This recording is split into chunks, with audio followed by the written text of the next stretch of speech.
এ দেখেন সুপ্রিয় দর্শক, এ দেখেন এটি হচ্ছে সৌদি আরবের আরবীয়দের একটি পড়ে থাকা বাড়ি, যেটি এখন আর ব্যবহৃত করে না আরবেরা। তারা এই বাড়িটি রেখে এখন চলে গিয়েছে খুব সম্ভবত রিয়াদ শহরে বা জেদ্দা শহরের একটি তাদের নিজস্ব বাড়িতে। তো এই বাড়িটি তারা এখন আর ব্যবহার করে না। তো দেখেন তাদের বাড়ির ভিতরের আসবাবপত্রগুলো এখনও পড়ে আছে। তো তাদের এই বাড়িগুলো কতটা বিলাসবহুল এবং কতটা সুন্দর হয়ে থাকে এবং কতটা জায়গা নিয়ে তারা একটি বাড়ি করে থাকে দেখুন। চারিপাশে গাছ লাগিয়ে তারপর ঘরের ডিজাইনগুলো আমার কাছে খুব বেশ ভালো লেগেছে। এবং একতলা বাড়ি আসলে 5তলা 10তলা বাড়ি হলেই যে সৌন্দর্য হবে, ডুপ্লেক্স বাড়ি হলেই সুন্দর হবে এমনটা কিন্তু নয়। ছোট ছোট একতলা বাড়ি কিন্তু অনেক সুন্দর লাগে, অনেক সময় অনেক ভালো দেখা যায় আর কি।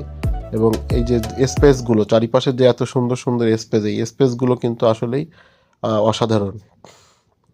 এটি হচ্ছে লিভিং রুম এবং এই যে ভাঙাচোরা যেটা দেখতে পাচ্ছেন, এই যেটা ছিল এটা হচ্ছে একটি বসার মজলিস। তারা চা খেতেন বা চা, সৌদিয়ানরা সবসময় একটা কাজ করে থাকে যে তাদের বাড়ির সাথে একটি চা খাওয়ার আলাদা জায়গা রাখে যেখানে আড্ডা দেয় এবং চা খায়।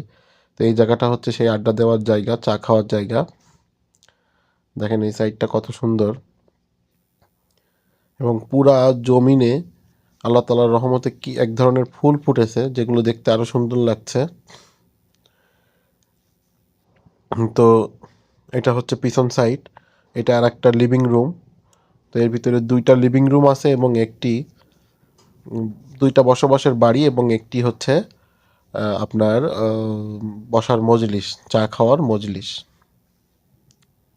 আমার কাছে কিন্তু অসম্ভব সুন্দর লেগেছে, পরিবেশটা অনেক সুন্দর এবং বাচ্চা কাচ্চাদের খেলা করার জন্য যথেষ্ট মানে স্পেস আছে যেখানে বাচ্চা কাচ্চারা রিল্যাক্সে খেলাধুলা চলাফেরা করতে পারবে এবং এরকম বাড়ি আসলে যে কারোরই পছন্দ হবে।